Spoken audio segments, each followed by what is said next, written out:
বিসমিল্লাহির রহমানির রহিম। ইন্নাল হামদুলিল্লাহ ওয়াসসালাতু ওয়াসসালামু আলা রাসূলিল্লাহ ওয়া আলা আলিহি ওয়া সাহবিহি ওয়া সাল্লামা তাসলিমান কাসীরা। আম্মা বাদ।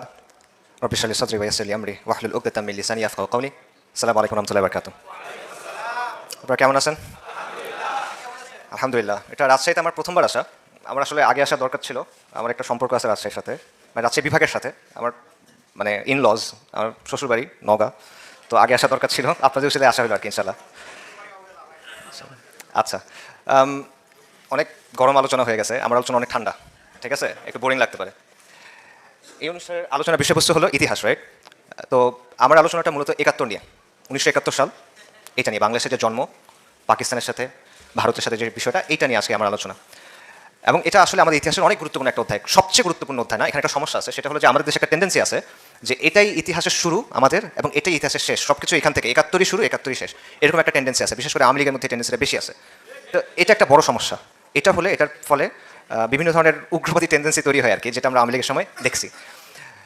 এবং ইভেন বাংলাদেশি জাতীয়তাবাদ যেটাকে বলা হয়, সেটাও এই টেন্ডেন্সি থেকে মুক্ত না, কারণ ওটাও স্টার্টিং পয়েন্টটা ধরে 71 সালকে, ঠিক আছে? 71 সালকে ধরেই তো বাংলাদেশি জাতীয়তাবাদ আসবে কোত্থেকে, বাংলাদেশ হওয়ার পরে, তার আগে তো আসতেছে না। তো এটা তো এই 71 কেন্দ্রিকতা এটা ক্ষতিকর, কিন্তু 71 একটা খুব গুরুত্বপূর্ণ অধ্যায় এবং এটা সলভ করার দরকার আছে, এটা নিয়ে আলোচনা করার দরকার আছে। It is one of the most important chapters in the history of this land. এই ভূখণ্ডের ইতিহাসের সবচেয়ে গুরুত্বপূর্ণ অধ্যায়গুলোর একটা এটা, এবং এটা নিয়ে এই জন্য আমাদের ভালো রকমের পড়াশোনা, বোঝাপড়া, অ্যানালিসিস, অবস্থান থাকা দরকার। এবং এটা একটা বিশেষ দরকার আছে, কারণ এটাকে নিয়ে বা এটাকে ইউজ করে ইসলাম নিয়ে কিন্তু প্রশ্ন তোলা হয়।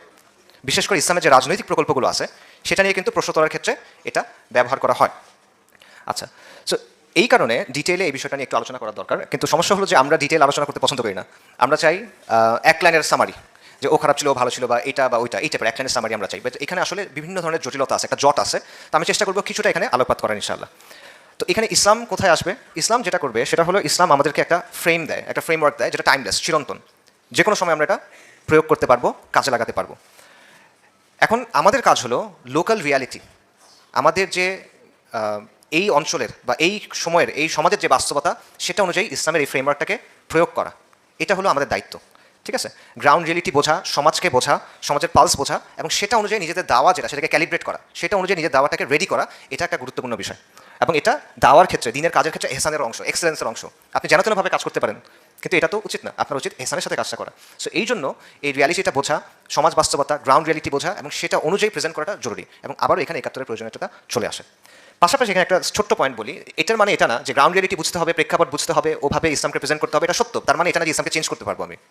এটা হলো প্যাকেজিং আর প্রেজেন্টেশনের বিষয়। মনে করেন পাঠাও রাইডার, ঠিক আছে? পাঠাও রাইডার, সে একটা পার্সেল নিয়ে যাচ্ছে, পার্সেলটা সে চেঞ্জ করতে পারবে না, পার্সেলটা সে খুলতে পারবে না, এখানে কোনো কিছু সে বদলাতে পারবে না, কিন্তু সে এটা কীভাবে ডেলিভারি করবে, প্রেজেন্টেশনটা, এখানে তার অপশন আছে।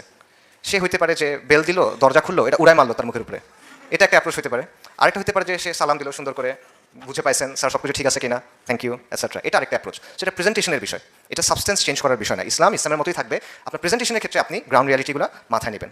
আচ্ছা, এখন 71-এর পরে একটা কথা আসতে পারে যে 71 পর তো আসলে 53 বছর হয়ে গেছে, এখনও এই আলোচনাগুলো জরুরি কিনা?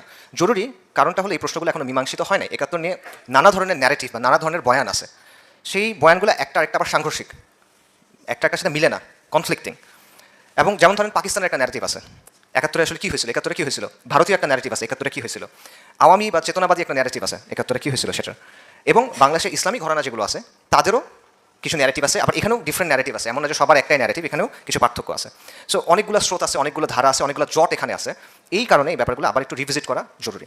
তা আমি এখানে যেটা করবো, আমি কিছু কোটেশন আপনার সামনে দিব, কিছু উদ্ধৃতি দিব, কিছু তথ্য দিব। এগুলো তো বলার সময় সাইট করা যাবে না, রেফারেন্স দেওয়া যাবে না। আমি মূলত দুটো বই থেকে এগুলো আনতেছি। একটা হলো তাজ হাসমি সাহেবের একটা বই আছে, 50 ইয়ার্স অফ বাংলাদেশ। আরেকটা হলো মাহমুদুর রহমান সাহেব, আমার দেশের সম্পাদক, সাংবাদিক ডক্টর মাহমুদুর রহমান, ওনার একটা বই আছে, the political history of Muslim Bengal. ওইগুলো দুটোই একাডেমিক বই, সেখানে তারা প্রাইমারি সোর্স সাইট করছেন, আমি সেখান থেকে উদ্ধৃতিগুলো নিচ্ছি, আলাদা করে আর সাইটেশন করতেছি না এখন, কারণ বক্তব্যের সময় আসলে এটা করার সুযোগ নেই। এবং এই দুজনই কিন্তু anti Indian, anti Awami League এবং ন্যাশনালিস্ট হিস্টোরিয়ান। আপনার বলার সুযোগ নাই যে তারা আওয়ামী হিস্ট্রি বলতেছেন, এটা বলে রাখলাম, কারণ পরে অনেক কথা আপনাদের কাছে কঠিন মনে হবে। আচ্ছা, প্রথমে দেখেন যে 71 নিয়ে ন্যারেটিভগুলো কী কী আছে। একটা হলো পাকিস্তানের একটা ন্যারেটিভ আছে যে 71 হলো শেখ মুজিব হলো একটা গাদ্দার, বিশ্বাসঘাতক, সে ভারতের সহায়তায় পাকিস্তানকে ভাগ করে দিয়েছে। এটা হলো মূলত পাকিস্তানের ন্যারেটিভ। এবং এখানে যুদ্ধ করছে কারা? হিন্দুরা, ভারত যাদেরকে সাপোর্ট করছে সেই কমিউনিস্টরা, এবং আওয়ামী লীগের কিছু অংশ। সাধারণ মানুষ, মুসলিমরা এগুলো বুঝে নাই, তারা ইন্ডিয়ার ট্র্যাপে পা দিছে এবং দেশটা আসলে আলটিমেটলি ভাগ হয়ে গেছে। এবং এগুলো সবগুলোর নেতৃত্ব দিয়েছে শেখ মুজিবুর রহমান। এটা হলো পাকিস্তানের ন্যারেটিভ। আচ্ছা, ভারতের ন্যারেটিভ কি? ভারতের ন্যারেটিভ ইন্ডিয়ান অনেক সিনেমাতে আপনি দেখবেন যে 71 সালে ভারত আর পাকিস্তানের যুদ্ধ হয়েছে, যুদ্ধে ভারত জিতছে, যেটা রেজাল্ট হলো বাংলাদেশ, তারা বাংলাদেশকে আলাদা করে ফেলছে। আওয়ামী লীগের ন্যারেটিভ কি? আওয়ামী লীগের ন্যারেটিভ হলো যে 71-এ মানে শেখ মুজিব, আমাদের ন্যারেটিভ শুরু শেখ মুজিব, শেষ মুজিব, মাঝখানেও শেখ মুজিব, আর কিছু নাই। যে এই পুরো জিনিসটা শেখ মুজিবুর রহমান করছে, বাঙালি জাতিকে উনি মুক্ত করছেন, তার নেতৃত্বে, তার উদ্যোগে বলা যায় যে একক চালিকা শক্তি উনি, তার মাধ্যমে এটা হয়েছে। এবং অনেকে তো এমনও বলছে যে একটা অনিচ্ছুক জাতিকে, এটা মুনতাসির মামুনের কথা, একটা অনিচ্ছুক জাতিকে শেখ মুজিবুর রহমান স্বাধীনতা এনে দিছে, এরকম একটা কথা। এটা আমি ন্যারেটিভ। আচ্ছা, জামাত ইসলামের এখানে একটা ন্যারেটিভ আছে, তাদের একটা ঐতিহাসিক রোলও আছে এখানে। দল হিসেবে জামাত ইসলামী 71-এর যেই লড়াইটা বা যুদ্ধটা বা সিভিল ওয়ার যেটাই বলেন, এখানে তারা পাকিস্তানের আর্মির বা পাকিস্তানের শাসক গোষ্ঠীর পক্ষে ছিল। এবং তাদের 3টা রিজন ছিল মূলত, আমি যেটা বুঝি। একটা হলো যে তারা পাকিস্তানের অখণ্ডতা বজায় রাখতে চাচ্ছিল, যে পাকিস্তান ভেঙে যাক, এটা আমরা চাই না, এটা 1 নম্বর পয়েন্ট। দুটা ছিল, তাদের অ্যাসেসমেন্ট ছিল যে বাংলাদেশ যদি আলাদা হয়ে যায় তাহলে এটা বেসিক্যালি ভারতের একটা ভেসেল স্টেট হয়ে যাবে, করদ রাজ্য হয়ে যাবে। এটা একটা তাদের অ্যাসেসমেন্ট ছিল। তৃতীয় একটা অ্যাসেসমেন্ট ছিল যে আলটিমেটলি যারা এই জাতীয়তাবাদী আন্দোলনটা করতেছে এরা বেশিরভাগই কমিউনিস্ট, এরা বেশিরভাগই উগ্র ন্যাশনালিস্ট বা বাঙালি জাতীয়তাবাদী যারা। সো এরা আলটিমেটলি ভারতের সাথে এদের একটা আতাত আছে, ঠিক আছে। সো এই কারণে তারা এটার পক্ষে ছিল না। সো এটা হলো জামাত ইসলামের অবস্থান। এবং 71-এ আমরা জানি যে তারা পাক বাহিনীর বা পাকিস্তানি যে ফৌজ, সেটার অনেক ক্ষেত্রে সহযোগী হিসেবে কাজ করছে। রাজাকার বাহিনী আমরা জানি এটার মধ্যে অনেক ছিল, এখানে খালি মানে ধরেন নিজাম ইসলামের, মুসলিম লীগের বিভিন্ন দলের লোকজন ছিল, সাধারণ লোকজন ছিল, বাট আল বদর বা আল শামস যেগুলো ছিল, এগুলো স্পেসিফিক্যালি জামাত ইসলামের তখনকার যে স্টুডেন্ট উইং ছিল, পাকিস্তানি ছাত্র সংঘ, বর্তমানে যেটা ইসলামী ছাত্র শিবির, পরবর্তীতে যেটা হয়েছে ছাত্র শিবির পরে হয়েছে, ওই সময়ের স্টুডেন্ট উইং, তারা এক্সক্লুসিভলি আল বদর এবং আল শামসের ছিল। সো এটা হলো তাদের অবস্থান। অন্যান্য ইসলামী দল বা ইসলামী ঘরানার অবস্থানগুলো কী ছিল? মোটা দাগে অন্যান্য ইসলামিক পার্টি, পীর মাশায়েখ, ওলামায়ে কেরাম, মোটা দাগে তাদের মধ্যে জমহুর বেশিরভাগের অবস্থান ছিল যে পাকিস্তান অখণ্ড থাক, পাকিস্তানটা ভাগ না হোক, এটা ছিল তাদের আলটিমেটলি অবস্থান। নিজাম ইসলাম বলেন, মুসলিম লীগের বিভিন্ন ফ্যাকশন বলেন, ওলামায়ে কেরাম, পীর মাশায়েখ, তাদের কথা বলেন, ইন জেনারেল আমি যতদূর বুঝি তাদের অবস্থান ছিল যে পাকিস্তান যদি না ভাঙে এটাই বেটার। এবং এটা হওয়াই আসলে লজিক্যাল। কেন লজিক্যাল? কারণ দেখেন, পাকিস্তান গঠন হয়েছিল অনেক কষ্টের পরে, অনেক কোরবানির পরে, অনেক আত্মত্যাগের পরে। এবং পাকিস্তান গঠন হয়েছিল খুব ভালো একটা উদ্দেশ্য নিয়ে, লা ইলাহা ইল্লাল্লাহর নামে পাকিস্তান গঠন হয়েছিল, ঠিক আছে। এটা একদম স্লোগানই ছিল পাকিস্তানের। এবং এটার জন্য অনেক আন্দোলন মুসলিমদের করতে হয়েছিল। তো এত কষ্ট করে যে দেশটা পাওয়া গেছে, মাত্র 24 বছরের মধ্যে সেটা ভেঙে যাচ্ছে এবং আপনি পড়ে যাচ্ছেন ইন্ডিয়ার একদম পেটের ভিতরে, এই জিনিসটা লজিক্যালি অনেকের কাছে মনে হইতেই পারে যে এটা তো আসলে আমরা চাই না। এবং ইন্ডিয়ার আগ্রাসনের সামনে তো আমরা একদম এক্সপোজ হয়ে যাচ্ছি তখন। এই অবস্থানটা থাকে যে ইন্ডিয়ার করদরাজ্য আপনি হয়ে যাবো। সো এই অবস্থানটাও ছিল। এবং এই কারণে ওলামায়ে কেরাম বা ইসলামী ঘরানার ইন জেনারেল আমি যদি বলি, অবস্থানটা ছিল যে তারা আমভাবে পাকিস্তান টিকে থাকুক, এই অবস্থানটার পক্ষেই ছিলেন। আচ্ছা, এখানে দুটা ইন্টারেস্টিং পয়েন্টও আছে। সেটা হলো যে এখন বা আগেও আমরা হয়তো দেখছি যে অনেকেই যেটা করেন যে সেকুলার শাসক যারা আছেন, সেকুলার সিস্টেমে যারা শাসন করেন, তাদের উপর শরী শাসকের হুকুম দেন, উলুল আমর বলেন। সেকুলার শাসক কিন্তু উলুল আমর, এরকম কথা বলা হয়। এবং আপনি যদি এটা হিসাব করেন, এই ধরনের চিন্তাভাবনা যারা করেন, তাদের এক ধারার কথা অনুযায়ী মুক্তিবাহিনী খারেজি হওয়ার কথা, কারণ তারা উলুল আমরের বিরুদ্ধে যুদ্ধ করতেছে। এবং আরেক ধরনের অবস্থান অনুযায়ী মুক্তিবাহিনী বাগি হওয়ার কথা, বাগাওয়াত করছে, বিদ্রোহী করছে। সো এটাও হওয়ার কথা। এবং এটা কিন্তু জাস্ট আমি কথার কথা বলতেছি না, পাকিস্তান আর্মি কিন্তু বা পাকিস্তান গভর্নমেন্ট কিন্তু তখন পাকিস্তানে হ্যাঁ ওইদিকে আর কি, ওই সাইডে পশ্চিম পাকিস্তানে তখন তারা কিন্তু বলছিল এটা জিহাদ, তারা বলছিল এটা জিহাদ ফি সাবিলিল্লাহ। এবং অনেক ওলামায়ে কেরাম, বিখ্যাত ওলামায়ে কেরাম, নাম বলে আপনি অনেকে চিনবেন, এরকম ছিলেন যে তাদের একটা তামান্না ছিল যে আমি ওখানে গিয়ে জিহাদ করবো। কোথায়? বাংলাদেশে এসে জিহাদ করবে তারা 71 সালে। কেন? কারণ হলো যে ভারতের এজেন্ট আছে, ভারত সমর্থিত লোকজন আছে, এদের বিরুদ্ধে জিহাদ করতে হবে, বাগিদের বিরুদ্ধে জিহাদ করতে হবে, যারা বিদ্রোহ করছে এর বিরুদ্ধে জিহাদ করতে হবে, এরকম চিন্তাও অনেকের মধ্যে ছিল ওই সময়। তো এই চিন্তাধারা অনুযায়ী মুক্তিযোদ্ধারা ইদার খারেজি অথবা তারা বাগি, এবং এদের নেতা হলো শেখ মুজিবুর রহমান, খারিজিদের নেতা অথবা বাগিদের নেতা। তো সমস্যা হয়েছে যে যুদ্ধ শেষ হওয়ার পর খারিজিদের নেতা বা বাগিদের নেতা শাসক হয়ে গেছে।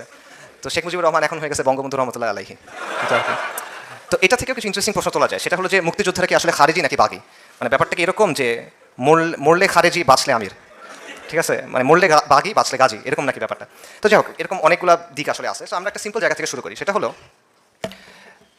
হলো যে অ্যাজ এ জেনারেল রুল, একটা মূলনীতি হিসেবে আমরা বলতে পারি, ইন জেনারেল আমরা এটাই প্রেফার করবো যে মুসলিমরা একসাথে থাকবে, বিভক্ত হবে না, এটাই প্রেফারেবল। বিশেষ করে পাকিস্তান রাষ্ট্র যখন এতটা ত্যাগ তিতিক্ষার ফসল ছিল। তো এটাই যদি অবস্থান হয়, তাহলে পাকিস্তানটা আলটিমেটলি আলাদা যে হইলো, দুটো যে ভাগ হলো, এটাকে আসলে ভালো একটা কাজ হয়েছে কিনা, এরকম একটা কোয়েশ্চেন থাকতে পারে। এবং এটা আসলে ভালো যদি হয়, এটা কার উদ্যোগে আসলে হয়েছে? দেখেন, পাকিস্তান যখন তৈরি হয়েছে তখন এই অঞ্চলের মুসলিমরা খুব এনথুজিয়াস্টিকলি, খুব উৎসাহ ভরে, খুব আগ্রহ ভরে কিন্তু পাকিস্তানের অংশ হয়েছে সবার আগে। ইনফ্যাক্ট তারা বলছে যে হ্যাঁ, আমরা পাকিস্তানের অংশ হতে চাই, এটা তারা বলছে। 1965 সালে যখন ভারত পাকিস্তান যুদ্ধ হয়েছে, এই অঞ্চলের মানুষ ব্যাপকভাবে এটা সমর্থন করছে, ব্যাপক দেশপ্রেম তাদের মধ্যে ছিল। পাকিস্তান আর্মির অংশ হিসেবে এখানকার মানুষ সেনাবাহিনীতে যুদ্ধ করছে, মারা গেছেন তারা। তাহলে যেটার জন্য তারা এত কিছু করলো, এত আগ্রহ করে যে দেশটা হলো, 65 সালের কথা, এটা 6 বছরের মধ্যে কিন্তু এটা আলাদা হয়ে গেল। এবং এটা কি কোনো আদর্শিক লড়াই তাহলে ছিল কিনা? এটা কি বাঙালি জাতীয়তাবাদের জন্য অথবা মুজিববাদের জন্য বা এরকম কোনো কারণে কি আসলে এটা আলাদা হয়ে গেল কিনা, নাকি পুরো জিনিসটা আসলে একটা ভারতের চক্রান্ত ছিল? তো শেখ মুজিবুর রহমান একটা এজেন্ট ছিল, সে মন্ত্রতন্ত্র করে সবাইকে এই করে করছে, ব্যাপারটাকে আসলে এরকম কিনা?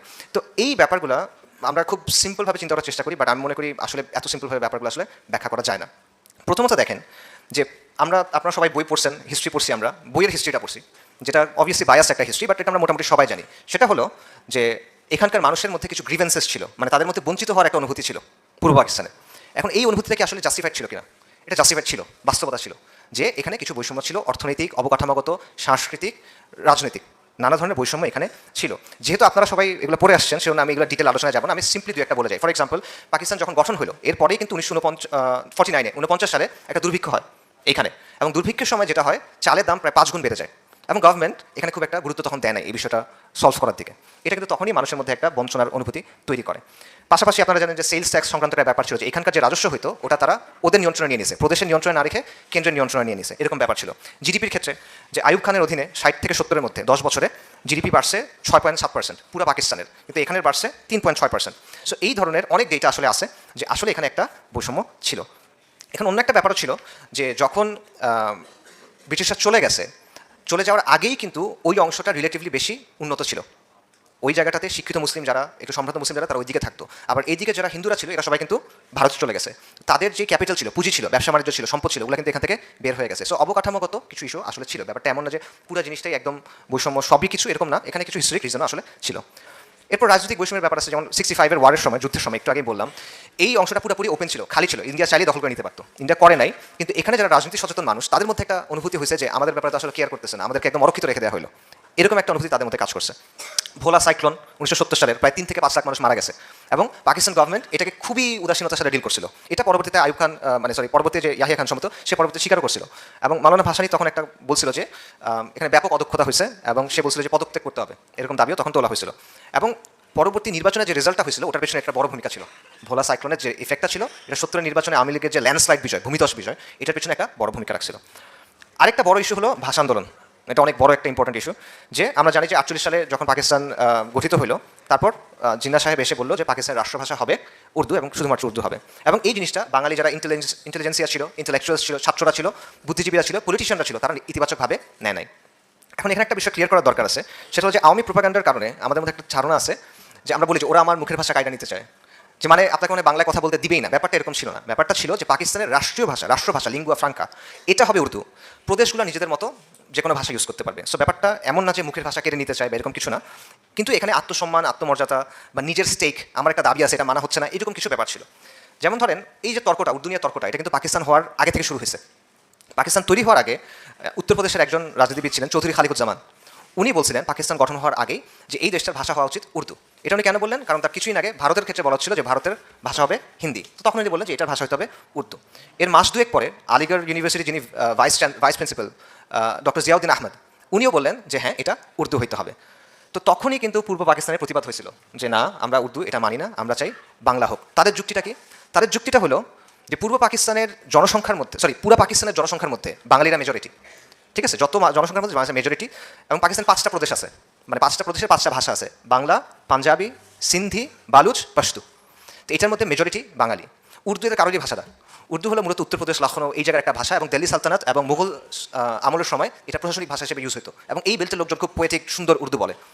তো এইটাকে আপনি সে কেন বসাবেন? এটা ছিল তাদের যুক্তি। আপনি আমার একটা নেন, এবং জিন্নাহ সাহেব উনি নিজে কিন্তু উর্দু বলতে পারতেন না তেমন একটা, ওনার ভাষা, উনি ইংরেজি ভালো বলতেন, অনেক ইংরেজি মানে মূলত বলতেন, আর গুজরাটি উনি বলতেন, ওনার ভাষা গুজরাটি ছিল, উর্দু উনি খুব যে বলতে পারতেন ব্যাপারটা এমন না। তো এইখানে তাদের একটা আপত্তি ছিল যে কেন আপনারা এটা করবেন, আমাদেরটা কেন করবেন না, যেখানে আমরা মেজরিটি। এবং ভাষা নিয়ে এই তর্কটা, এটা কিন্তু শুধুমাত্র কমিউনিস্টদের বা বাঙালি জাতীয়তাবাদীদের ইস্যু, ব্যাপারটা এমন না। আপনি দেখবেন যে অনেক ওয়েল মিনিং মানুষ, তাদের মধ্যেও এটা নিয়ে একটা আপত্তি ছিল। যেমন ডক্টর মোহাম্মদ শহীদুল্লাহ তৎকালীন দৈনিক আজাদিতে একটা আর্টিকেল লিখছেন, ওখানে উনি বলছেন যে পাকিস্তানের রাষ্ট্রভাষা হচ্ছে ইংরেজি, কারণ অলরেডি আমরা ইংরেজি ব্যবহার করতেছি, অলরেডি প্রশাসনিক কাজে ইংরেজি ব্যবহার হয় ব্রিটিশ রাজের সময় থেকে, আপনারা এটাকে রেখে দেন। যদি আপনি বলেন যে ইংরেজি বিদেশি ভাষাটা রাখবো না, তাহলে বাংলাকে করেন, কারণ বাংলা মেজরিটির ভাষা। যদি আপনি বলেন শুধু বাংলা রাখবো না, ঠিক আছে, তাহলে তার সাথে উর্দুকে রাখেন। এটা হলো ডক্টর মোহাম্মদ শহীদুল্লাহর অবস্থান। উনি কিন্তু কমিউনিস্ট বা এরকম কোনো কিছু না, ইন্ডিয়ার এজেন্ট বা টাইপের কিছু না। এরপরে উনি আরেকটা আর্টিকেল লিখছিলেন, সেখানে বললেন যে আলটিমেটলি পাকিস্তানের রাষ্ট্রভাষা হওয়া উচিত আরবি। যদি পাকিস্তান যে স্বপ্ন নিয়ে, যে প্রতিশ্রুতি নিয়ে তৈরি হয়েছে ইসলামের নামে, এটা যদি বাস্তবায়ন করতে হয়, রাষ্ট্রভাষা হতে হবে আরবি। এটা ছিল ওনার অবস্থান। একই ধরনের বক্তব্য আছে এই আবুল মনসুর আহমেদের, মাহফুজ আনাম সাহেবের বাবা। উনি একসময় কংগ্রেস করছেন, তারপর কৃষক প্রজা পার্টি করছেন, তারপর মুসলিম লীগ করছেন, ঠিক আছে, দীর্ঘ সময় মুসলিম লীগের রাজনীতি করছেন। তো উনি বলছেন যে জিন্নাহ সাহেবকে আমি 25 বছর ধরে চিনি, এর মধ্যে 5 বছর তার বিরুদ্ধে রাজনীতি করছি কৃষক প্রজা পার্টিতে, পরের 20 বছর ওনার সাথে রাজনীতি করছি, কিন্তু ভাষার ব্যাপারে উনি যে অবস্থানটা নিছেন, এটা আমার কাছে দায়িত্বজ্ঞানহীন অবস্থান মনে হয়েছে। যে এত স্পর্শকাতর ইস্যুতে তার বক্তব্য দায়িত্বজ্ঞানহীন, এবং উনি নিজে উর্দু পারেন না, নিজে বাংলাও পারেন না, উনি কেন এত শক্তভাবে এটা করতেছেন? পাকিস্তানের জনসংখ্যার মেজরিটি তো বাংলাভাষী, এবং গণতন্ত্রের মাতৃভাষার গুরুত্ব কতটুকু এটা তো উনি বোঝেন। তাহলে কেন তিনি গণতান্ত্রিক মূল্যবোধ বিরোধী এরকম একটা বক্তব্য দিলেন? এটা আবুল মনসুর আহমেদ সাহেবের বক্তব্য। এখন দেখেন, এই জায়গাটাতে দুই দিক থেকে আপনি যুক্তি দিতে পারবেন। আমার কাছে পার্সোনালি যেটা মনে হয় যে আপনি বলতে পারবেন যে হ্যাঁ, একটা সিম্পল যুক্তি দেওয়া যায় যে মেজরিটি যেহেতু বাঙালি, তো বাংলা ভাষা থাকুক। আবার একটা কাউন্টার দেওয়া যায় যে তুমি বাংলা দিবা, তাহলে অন্য প্রদেশে যারা আছে তারা তো বলবে যে পাঞ্জাবি দাও, সিন্ধি দাও, সবাই তাদেরটা বলা শুরু করবে, খালি ওদেরটা কেন হবে? সো আমি এগুলো দিব না, আমি অন্য একটা ভাষা দিব, এবং সেটা হতে পারে যেটা মুঘলদের সময় প্রশাসনিক ভাষা ছিল, উইচ ইজ উর্দু। এই কারণে আমি উর্দু দিলাম, এই যুক্তি দেওয়া যেতে পারে। আবার তখন এই দিকটা থেকে কাউন্টার দেওয়া যেতে পারে যে তুমি যদি আরেকটা ভাষায় দাও তাহলে ইংলিশ দাও, কেন উর্দু দিবা? উর্দু তো আমার নতুন করে শিখতে হবে, লিখতে হবে, এই সেই নানা জিনিসপত্র আছে, তুমি ইংলিশ দাও, ইংলিশ তো অলরেডি প্রচলিত হয়ে আছে। এরকম নানা ধরনের যুক্তি আসলে দেওয়া যায়। আমার কাছে এটা জমি জমা তর্কের মতো মনে হয়। মানে এটা আপনি কন্টিনিউয়াস যুক্তি দিতে পারবেন, আমার লাগবে, এটা কেউ ছাড়ার কিছু নাই, এরকম একটা ব্যাপার হয়ে গেছে। কিন্তু মূল পয়েন্টটা যেটা আমার কাছে এটা মনে হয় সেটা হলো পাকিস্তানের তৎকালীন সরকার এই ইস্যুটা হ্যান্ডেল করছিল কীভাবে। তর্কটা ঠিক আছে, তর্কের জায়গায় আছে, সবার লজিক আছে, ওকে ফাইন, তারা তর্ক করে যাচ্ছে, বাট আপনি এটা হ্যান্ডেল করলেন কেমনে? পাকিস্তান হ্যান্ডেল কেমনে করছে এটা আমরা জানি। সেটা হলো 21 ফেব্রুয়ারিতে মিছিল হয়েছে, বিক্ষোভ মিছিল হয়েছে রাষ্ট্রভাষা বাংলা দাবিতে, তারা সেখানে ফায়ার করছে এবং মানুষ মারা গেছে। তখন বাস্তব এটা আমরা জানি, মানুষ মারা গেছে। এবং এই ঘটনার পর কী হয়েছে? এই ঘটনার কারণে যেটা ছিল ছোট একটা ইস্যু, যেটা হয়তো বা পলিটিক্যালি কনসিয়াস কিছু মানুষ এটা নিয়ে কথাবার্তা বলতেছিল, স্টুডেন্টরা, বুদ্ধিজীবীরা, এই টাইপের লোকজনরা, সেটা হয়ে গেল একটা জাতীয় ইস্যু। বদরুদ্দীন রহমান সাহেব তার বইতে বলতেছেন যে 21 ফেব্রুয়ারির পর এটা একটা গণ আন্দোলনে পরিণত হয়ে গেল রাতারাতি। জিনিসটা ছোট ছিল, পাকিস্তান গভর্নমেন্টের ওভার রিয়াকশন এটাকে একটা গণ আন্দোলনে পরিবর্তন করব, এবং এইটাকে পুঁজি করে বাঙালি জাতীয়তাবাদ কিন্তু অনেক পাওয়ারফুল হয়ে গেল তখন। মানে এটা ছিল লঞ্চিং প্যাড বাঙালি জাতীয়তাবাদের, এবং এটা একটা বড় এই হয়ে গেল। এবং সাধারণ মানুষের মধ্যে একটা অনুভূতি আসলো যে আমরা তো ভাষার কথা বলছিলাম, আমার উপর গুলি কেন চালাইলো এটার জন্য, রাইট? যে তাহলে মানে আমার কথার কোনো দাম নাই এখানে, বা আমাদের কোনো মূল্য মনে হয় এখানে নাই। সো এই টাইপের জিনিস ছিল। এবং মাহমুদুর রহমান সাহেব ওনার বইয়ে বলতেছেন যে আইয়ুব এর পরবর্তীতে, এটা তো মুসলিম লীগ গভর্নমেন্টের সময়, এর পরবর্তীতে আইয়ুব গভর্নমেন্টের সময়ও পাকিস্তানের সরকার যে ধরনের মানে পলিসিগুলো নিয়েছিল, মাহমুদুর রহমান বলছেন এগুলো হলো confusing, counter productive and outright stupid. মানে গাধামিপূর্ণ পলিসি ছিল। যেমন মোনেম খানের সময় কী হলো যে রবীন্দ্রনাথ ঠাকুরের গান ব্যান করার চেষ্টা করা হলো। এইটার ফলে যেটা হলো উল্টা রিয়াকশন হলো। আবার জুলাইয়ের সময় যেটা হলো যে রাজাকারের নাতি বললো না, তখন সবাই বললো আমি রাজাকার, রাইট? ওই রকম একটা ব্যাপার ঘটলো যে আগে রবীন্দ্রনাথকে নিয়ে খুব একটা মাথা ঘামাইতো না, সেও মনে করলো যে রবীন্দ্রনাথকে এখন আমার আঁকড়ে ধরতে হবে। একটা উল্টা রিয়াকশন হলো। আচ্ছা, এরপর আসেন আরেকটা গ্রিভেন্স ছিল, সেটা হলো অপমান, তাচ্ছিল্য এবং অবজ্ঞার একটা ব্যাপার। যে ওই সাইডের এলিটরা, বিশেষ করে পশ্চিম পাকিস্তানের যারা এলিট আছে, সাধারণ মানুষের কথা বলতেছি না, এলিটদের মধ্যে বাঙালিদের কালচার, বাঙালিদের পোশাক, বাংলাদেশের খাবার এবং বাংলাদেশের ইমান নিয়ে তুচ্ছ তাচ্ছিল্যের একটা ব্যাপার ছিল, এবং অনেক খারাপ ধারণা ছিল, এবং বাঙালিত্বের আভাস পাওয়া যায় এরকম সব কিছুকে হিন্দুয়ানি বলার একটা টেন্ডেন্সি তাদের মধ্যে ছিল। আমি কিছু উদাহরণ আপনাদেরকে দিই। কুদরতুল্লাহ সাহাব নামে একজন সিনিয়র আমলা ছিল এবং কূটনীতিবিদ ছিল, উনি পাকিস্তানি, মানে অবাঙ্গালি, ঠিক আছে? উনি একটা ঘটনা বলতেছেন ওনার আত্মজীবনীতে যে একবার করাচিতে একটা মিটিং হচ্ছে, তখন তৎকালীন পাকিস্তানের যে অর্থমন্ত্রী তার অফিসে, গোলাম মোহাম্মদ সাহেবের অফিসে বৈঠক কেন হচ্ছে যে করাচির সরকারি যে অফিসগুলো আছে এবং আবাসিক যে অ্যাপার্টমেন্টগুলো আছে, সরকারি অফিস, আবাসিক অ্যাপার্টমেন্ট, এগুলোর জন্য স্যানিটারি সাপ্লাই কেনা হবে। স্যানিটারি সাপ্লাই, বাথরুমের ওয়াশ মেশিন, কমর টমর, এইসব জিনিসপত্রগুলো। তো এই সময় শিক্ষামন্ত্রী ছিলেন ফজলুর রহমান সাহেব, বাঙালি। তো উনি বললেন যে ঢাকার জন্য তো এগুলো কিছু কেনা দরকার। তখন সবাই হাসা শুরু করছে, হেসে বলছে তোমরা বাঙালিরা তো কলা গাছের পেছনে গিয়ে প্রয়োজন ছাড়ো, তোমার জন্য কমর কেন লাগবে, ওয়াশ মেশিন দিয়ে তোমরা কী করবা? এটা একটা কথা বললো। এটা কুতুবুল্লাহ সাহেব বলছেন তার আত্মজীবনী সাহাবনামাতে। তো উনি বলতেছেন এই ঘটনা বর্ণনা করে যে এই জিনিসটার পরেই মানে অলরেডি তারা তাদের চিন্তার মধ্যে এটা ভাগ হওয়ার ব্যাপারটা করে ফেলতেছে। বাংলাদেশটা যে মানে এই দেশটা যে টিকবে না, এই ব্যাপারটা অলরেডি তাদের চিন্তা থেকেই জিনিসটা চলে আসতেছে। আপনি এভাবে তাচ্ছিল্য করলে তো হবে না। আতাউর রহমান খান সাহেব বাঙালি, উনি 56 থেকে 58 পর্যন্ত এখানের মুখ্যমন্ত্রী ছিলেন পূর্ব পাকিস্তানের। তার লেখায় উনি এরকম তার ব্যক্তিগত কথোপকথনের অনেক এক্সাম্পল নিয়ে আসছেন যে এখানের ব্যাপারে ওইখানকার এলিটদের, আবার আমি সাধারণ মানুষের কথা বলতেছি না, পলিটিক্যাল এলিটদের, মিলিটারি এলিটদের দৃষ্টিভঙ্গিটা কীরকম ছিল। তারা মানে যেমন কেউ বলতেছিল যে তোমাদের সবসময় পূর্ব পাকিস্তানি যারা, তোমার বাঙালি যারা, তোমাদের উচিত সারা জীবন আমাদের প্রতি কৃতজ্ঞ থাকা, এরকম একটা কথা। আবার বলতেছে যে তোমরা কখনোই আসলে পাকিস্তানের অংশ ছিল না, পাকিস্তানের যে কনসেপ্ট তোমরা এটার অংশ ছিল না। এটা এক অর্থে সত্য কথা। আসলে পাকিস্তানের ইনিশিয়াল যখন কনসেপ্টটা করা হয়েছিল সেখানে ছিল Punjab, north West frontier Province, যেটা পশতুন অঞ্চলগুলো, কাশ্মীর, বালুচিস্তান, এবং এগুলোর নামের অংশ নিয়ে পাকিস্তান নামটা করা হয়েছিল। তো এখানে বাংলা আলটিমেটলি ইনিশিয়ালি ছিল না, বাংলা থাকার কথা ছিল না। সো এইটা বলছিল। এবং অ্যান্থনি ম্যাসকারেনহাসের কথা আপনারা জানেন, লেগেসি অফ ব্লাডের যে রাইটার, তার একটা বইয়ে, এই বইতে না অন্য একটা বইয়ে একটা ঘটনা আছে যে বাঙালি মুসলিমদের ইমান নিয়ে এবং মানে তাদের ইমানি অবস্থা, তাদের যে মুসলমানিত্ব, এটা নিয়ে প্রশ্ন তোলার একটা ব্যাপার সেখানে ছিল, এবং কন্টিনিউস এটা হতো। এবং এখানকার একজন পূর্ব পাকিস্তানের গভর্নর ছিল পাঞ্জাবি, ফিরোজ মালিক খান নুন। সে বলতেছে যে বাঙালিরা তো অর্ধেক মুসলমান, এবং বলছে যে এরা তো আসলে ঠিকমতো করে নাই, সুন্নতে খতনা যেটা ঠিকমতো এটা করে নাই এরা, এবং এরা তো এই যে মুরগি যে হালাল করতে হয় জবাই করে, এটাও তো এরা পারে না ঠিকমতো। এবং এইটার পরে মাওলানা ভাসানী তারা এইতে বলতেছেন, বক্তব্যে বলতেছেন, ভাষণে, যে আমাদের মুসলমানিত্ব আমরা কি এখন লুঙ্গি তুলে তোমাদের প্রমাণ করে দেখাবো, রেগে বলতেছে আর কি। তো একবার আপনি তাকে বলতেছেন খতনা ছাড়া মুসলিম, একবার বলতেছেন অর্ধেক হিন্দু। এই ব্যাপারটা আসলে মানে এটা হয় না। আসলে আপনি যদি একসাথে থাকতে চান, এভাবে তুচ্ছ তাচ্ছিল্য অবজ্ঞা করলে এটা আসলে হয় না। আমি যদি আপনার সাথে থাকবো, আমি আপনার সাথে কন্টেস্ট এরকম বললে আপনি আমার সাথে থাকবেন কিনা, আসলে জাস্ট হয় না। পাশাপাশি দেখেন 71 নির্বাচনের ব্যাপারটা দেখেন। 71 নির্বাচনে আওয়ামী লীগ ল্যান্ডস্লাইড জিতছে, কোনো প্রশ্ন ছাড়া, তাই না? বিপুল ব্যবধানে বিজয় যেটাকে বলা হয়। কিন্তু পাকিস্তানের এলিট যারা ছিল, মিলিটারি এলিট এবং পলিটিক্যাল এলিট, তারা এটা মানতেই পারতেছে না যে একটা বাঙালি পাকিস্তানের প্রধানমন্ত্রী হবে, এবং তারা আলটিমেটলি ক্ষমতা কিন্তু হস্তান্তর করে নাই, যেই কারণেই 25শে মার্চ, যেই কারণেই 16 ডিসেম্বর। ঠিক আছে না? এই জায়গাতে ওই জিনিসটা যে এটা আসলে সম্ভব নয় একটা বাঙালিকে আমরা দিব। তো আপনি দেখেন যে একে তো আপনার অর্থনৈতিক শোষণ হচ্ছে, দুয়ে তো আপনার রাজনৈতিক বৈষম্যের ব্যাপারটা আছে, তৃতীয়ত আপনার এই অবজ্ঞা এবং তাচ্ছিল্য আছে। এগুলো নিয়ে আপনি আসলে কীভাবে থাকবেন? আমি পার্সোনালি মনে করি যে এই বিষয়টা একটা বড় কারণ, এটা টিকে থাকতে না পারার, এটা একটা বড় কারণ। এবং আমি বলবো যে আজকেও পাকিস্তানে এই ব্যাপারটা ঘটতেছে, দুইটা জায়গায় ঘটতেছে, একটা হলো বালুচিস্তান, একটা হলো ওয়াজিরিস্তান বা খাইবার পাখতুনখোয়া যেটা। বালুচিস্তানে তারাও এখানে বৈষম্যের শিকার, তারাও অবজ্ঞার শিকার, তারা আলাদা হতে চায়, তারা আলাদা হতে চায় আমাদের মতো 71-এর মতো জাতীয়তাবাদ এবং কিছুটা সমাজতন্ত্রের মিক্স এটা দিয়ে। ঠিক আছে? বালুচ লিবারেশন ফ্রন্ট আপনারা দেখবেন নানা ধরনের কাজকর্ম করে, এদের আদর্শ এটা। আর ওয়াজিরিস্তান বা নর্থ ওয়েস্ট ফ্রন্টিয়ারে যারা আলাদা হতে চায়, তারা আলাদা হতে চায় ইসলামকে ধরে, যে তারা বলছে আমরা প্রজন্ম নাই, আমরা পাকিস্তানে যুক্ত হয়েছিলাম শরিয়ার কথা শুনে, তোমরা শরিয়া কায়েম করো নাই, অনেক বছর হয়ে গেছে, ভাই পারবো না, আমরা আলাদা হয়ে যাবো, আমরা ইসলামী শরিয়া লাগবে। এটা নিয়ে তারা করতেছে সেম। ওখানেও কিন্তু এই বৈষম্যটা আছে, এই তুচ্ছতাচ্ছিল্য আছে। পাকিস্তানের মিডিয়াতে বিশেষ করে পশতুনদের জঙ্গলি টঙ্গলি এরকম অনেকভাবে তুচ্ছতাচ্ছিল্য করার ব্যাপারটা আছে। আমি বলছি সেম জিনিস, আমি না, হিস্ট্রি বলতেছে সেম জিনিসটা আসলে বাংলাদেশের ক্ষেত্রেও হয়েছিল। আচ্ছা, সো দেখেন যে পাকিস্তানের দুইটা অংশ, এটা তৈরি হয়েছিল, দুইটা অংশের মধ্যে পার্থক্য হলো 2000 কিলোমিটারের।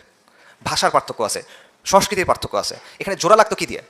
ইসলাম দিয়ে, মুসলিম পরিচয়টা দিয়ে। কিন্তু যখনই এইটার চেয়ে জাত পাত বর্ণ এই সেই জিনিসপত্র যখন এটা প্রাধান্য পাইছে, তখন আলটিমেটলি এটা থাকবে না, এটা ভেঙে যাওয়ার অবস্থা ওইখানেই, দ্য ফেট ওয়াজ সিল্ড ওই সময়তে। আচ্ছা, এবং তাজ হাসমি এবং মাহমুদুর রহমানের কমেন্টারি আমি বলি, তাদের বক্তব্য কি? তারা বলতেছেন যে ভারতে অনেকগুলো জাতি আছে, বাঙালি, পাঞ্জাবি, তামিল, গুজরাটি, মারোয়ারি, অনেক অনেক অনেক গোত্র। কিন্তু ভারত এদের মধ্যে যে সাংস্কৃতিক দূরত্ব আছে এটা মিটায়, এটা একটা ফেডারেশন হিসেবে রাখতে পারছে। পাকিস্তান এটা পারে নাই। কেন? কারণ পাকিস্তানের এলিট কখনো এটা চেষ্টাই করে নাই।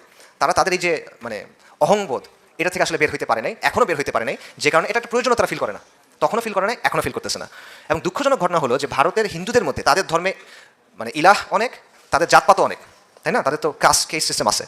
এরপরও তারা একটা ঐক্য এবং সম্প্রীতি তৈরি করতে পারছে, যার কারণে এটা ভাঙে নাই।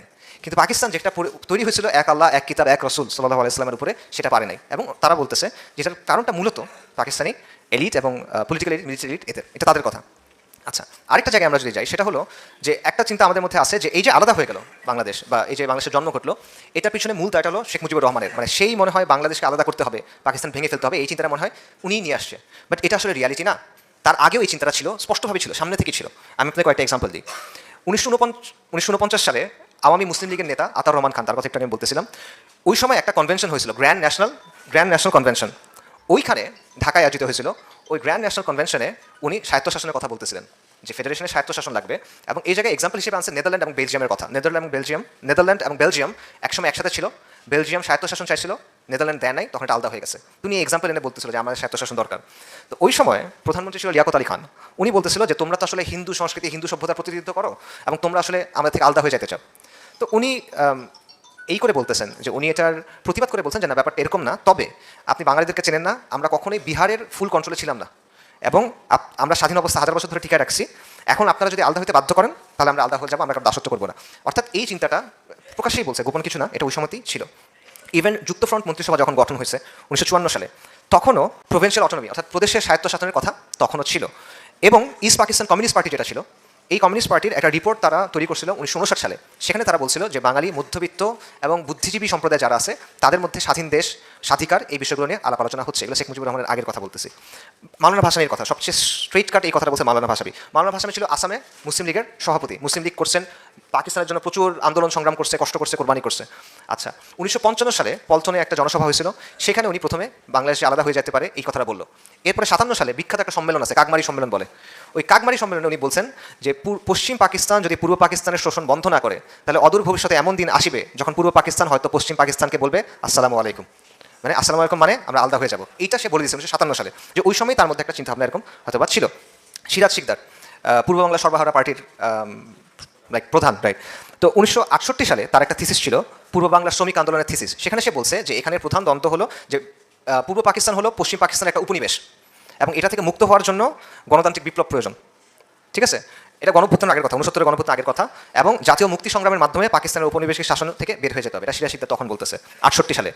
1963 বা 65 এই সময় ছাত্রলীগের একটা নেতা ছিল, ঢাকা অঞ্চলের সভাপতি আব্দুল আজিজ বাগমার। এই ব্যক্তি ওই সময় 3টা ইশতেহার বের করছিল, সেখানে সে স্বাধীনতার কথা বলছিল। এবং এই 3টা ইশতেহার কারা কারা লিখছে? একটা লিখছে ওই সময়কার অধ্যাপক মোফাজ্জল হায়দার চৌধুরী, আরেকটা লিখছে আহমদ শরীফ, আহমদ শরীফ সাহেব ঢাকা ইউনিভার্সিটির প্রফেসর ছিলেন, আরেকটা বাগমার নিজে লিখছে। এবং সে প্রথম প্রস্তাব করছিল যে এই বাংলাদেশ যখন স্বাধীন হবে, এটার জাতীয় সঙ্গীত হওয়া উচিত আমার সোনার বাংলা। সো অর্থাৎ আমি এটা কেন বলতেছি, এটা মানেটা হচ্ছে ব্যাপারটা এমন না যে মুজিব নিজে থেকে জিনিসটা বের করে নিয়ে আসছে। এই আন্ডারস্ট্যান্ডিংটা বা এই চিন্তার এই ধারাটা একটা ধারা এরকম ছিল। আচ্ছা, মুজিবের অবস্থানটা কি? আওয়ামী লীগের বক্তব্য মুজিব একাই সব করছে, একটু আগে বললাম। পাকিস্তানের বক্তব্য যে মুজিব একাই আলটিমেটলি সব করছে বা সে ইন্ডিয়ার মানে মদদে এই সবগুলো করছে। এখানে কোনো সন্দেহ নাই যে মুজিব একটা জালিম এবং তাগুত ছিল, এটা কোনো সন্দেহ নাই, এখানে সন্দেহের কিছু নাই। এবং সে জগাখুচুরি মুজিববাদ নামে একটা জিনিসের মাধ্যমে শাসন করছে, 72 থেকে 75 পর্যন্ত আমি জাহিলিয়াত কায়েম করছে, ব্যাপক সন্ত্রাস নৈরাজ্য এগুলো করছে, এই জায়গাগুলো নিয়ে কোনো সন্দেহ নাই। কিন্তু একই সাথে এটাও সত্য কথা যে আপনি যদি 60-এর দশকের মাঝামাঝি থেকে 71 পর্যন্ত বা 72 পর্যন্ত সময়টা নেন, এই সময়টায় পূর্ব বাংলার বা পূর্ব পাকিস্তানের অবিসংবাদিত নেতা ছিল শেখ মুজিবুর রহমান। এটা বাস্তবতা, এই কথাটা অনেকের হজম করতে কঠিন হবে, এই জন্য আমি মাহমুদুর রহমান সাহেবের বই থেকে ডিরেক্ট কোটেশন বলতেছি। মাহমুদুর রহমান সাহেব তার বইতে বলতেছেন Sheikh Mujibur Rahman was the undisputed leader of the people of east Pakistan. তার বইয়ের 4 নম্বর চ্যাপ্টারে পেজ 131-এ উনি বলছেন অবিসংবাদিত নেতা, আনডিসপিউটেড লিডার। এবং একই অধ্যায় শেষ থেকে উনি বলতেছেন his position in 1970 was similar to that enjoyed by Jinnah in 1946। 1946 সালে জিন্নার অবস্থানটা কি ছিল? সে পুরা ভারতের মুসলিমের একদম অবিসংবাদিত নেতা, জিন্নাহ, কোনো প্রশ্ন ছাড়া। বলছে 70 সালে শেখ মুজিবের অবস্থা এটা ছিল। মাহমুদুর রহমান বলতেছে no fan of Awami League, no fan of Sheikh Mujib, কঠোর সমালোচক, বাট তিনি এই কথাটা বলতেছেন। এটা বাস্তবতা আসলে। এবং সো ব্যাপারটা এরকম আমি মনে করি না, আমার কাছে পড়ার পর যেটা মনে হচ্ছে যে আমার কাছে অনেক ঘাটের পর যেটা মনে হলো যে আপনি এককভাবে তাকে কেন্দ্রীয় অপরাধী বা কেন্দ্রীয় নায়ক যেটাই বলেন, নায়ক বা ভিলেন যেটাই বলেন, এটা আপনি তাকে আসলে বানানোটা লজিক্যাল না। বরং তার ভূমিকা অবশ্যই ক্রিটিক্যাল ভূমিকা আছে, বাট আপনি এককভাবে সে থাকলে হয়েছে সে না থাকলে হবে না, ব্যাপারটা আসলে এরকম ছিল না। বরং শেখ মুজিবুর রহমান একটা অপরচুনিস্টিক পলিটিক্যাল লিডার ছিল, সুযোগ সন্ধানী রাজনৈতিক নেতা ছিল। রাজনৈতিক নেতারা এরকমই হয়, ম্যাকাভিলিয়ান, ঠিক আছে? সে ওই নীতি অনুযায়ী কাজ করে। এটা কীরকম? আমি তার রাজনৈতিক জীবনে দুটো চ্যাপ্টার দেখেন। ভারতীয় একজন কথা সাহিত্যিক আছে বাঙালি, মনোজ বসু। উনি বলতেছেন যে 1956 সালে একটা শান্তি সম্মেলন হয়েছিল চীনে, ওখানে উনি গেছিলেন ভারতের পক্ষ থেকে, শেখ মুজিবুর রহমান গেছিল পাকিস্তান বা পূর্ব পাকিস্তানের পক্ষ থেকে। ওইখানে শেখ মুজিব তাকে বলতেছেন যে দেখেন আমরা কিন্তু বাংলাদেশকে আলাদা করে ফেলবো, পূর্ব পাকিস্তানকে আলাদা করে ফেলবো। এবং 72 সালে তারা একবার দেখা হয়েছে, তখন মুজিব বলতেছেন যে আপনার মনে আছে আমি আপনাকে বলছিলাম আমরা আলাদা করে ফেলবো, এটা সে বলতেছে। আচ্ছা, আওয়ামী লীগের নেতা শাহ মোয়াজ্জেম হোসেন উনি বলতেছেন যে 1962-র দিকে শেখ মুজিবুর রহমান একটা লিফলেট ছাপাইছিল নিজ উদ্যোগে, এটার নাম ছিল পূর্ববঙ্গ মুক্তি ফ্রন্ট। এবং সেই লিফলেটে এই স্বাধীনতার কথা ছিল, আলাদা হয়ে যাওয়ার কথা ছিল। এবং মোয়াজ্জেম হোসেনের বক্তব্য হলো শেখ মুজিব নিজে সাইকেল চালায় প্রেসে গিয়ে এটা ওইখান থেকে ছাপাই আনছে।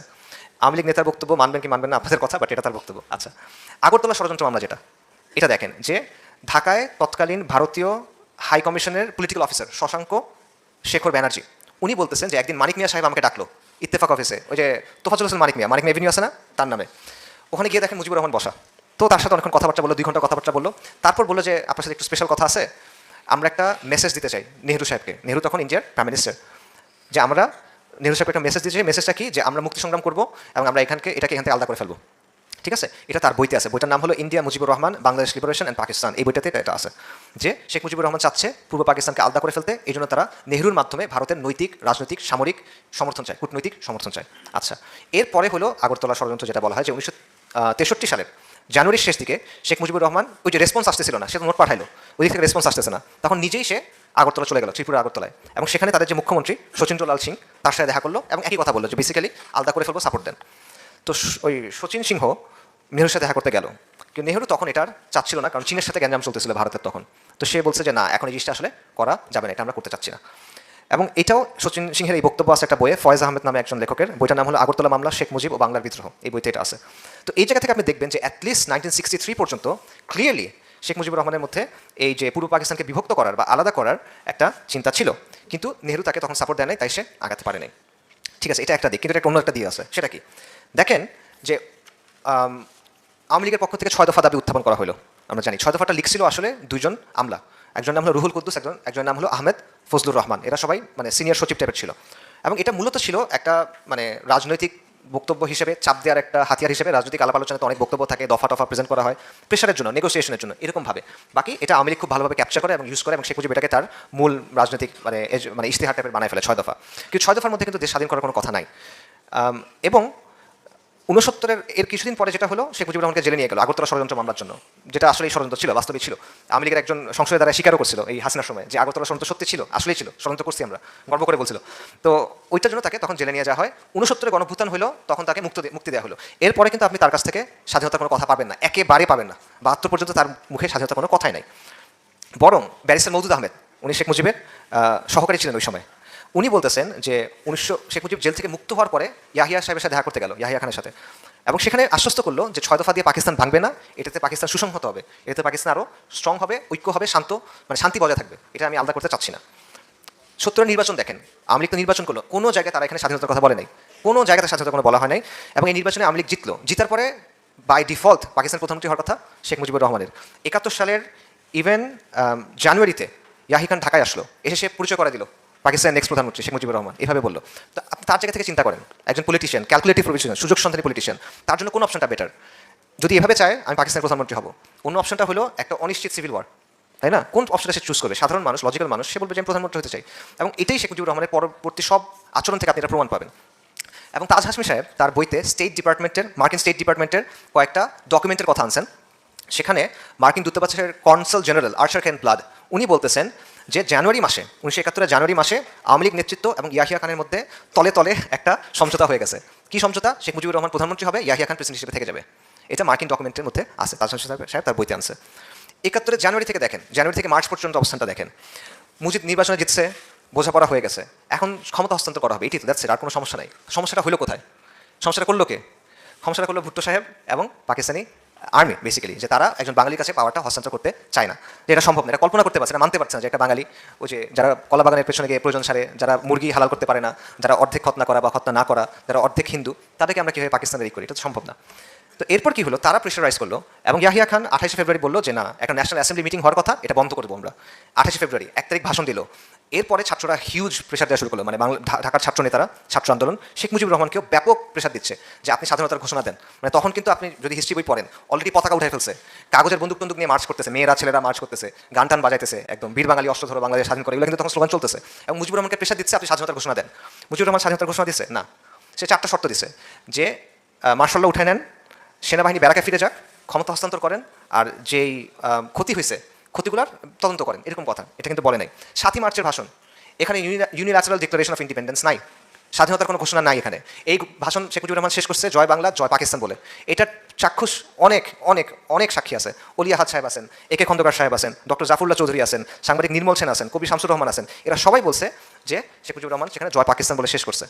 অথচ ওই দিন এটা শেখ হাসিনাও কনফার্ম করছে যে ওই দিন ছাত্রনেতারা, একদম গরম ছাত্রনেতা যারা, সিরাজুল আলম খানরা, তারা চিরকুটের মধ্যে লিখে দিছে যে আপনি স্বাধীনতার ঘোষণা দিবেন, এবং চিরকুট শেখ মুজিবকে দিছে যে আপনি এটা কিন্তু বলতে হবে, উনি এটা বলে নাই।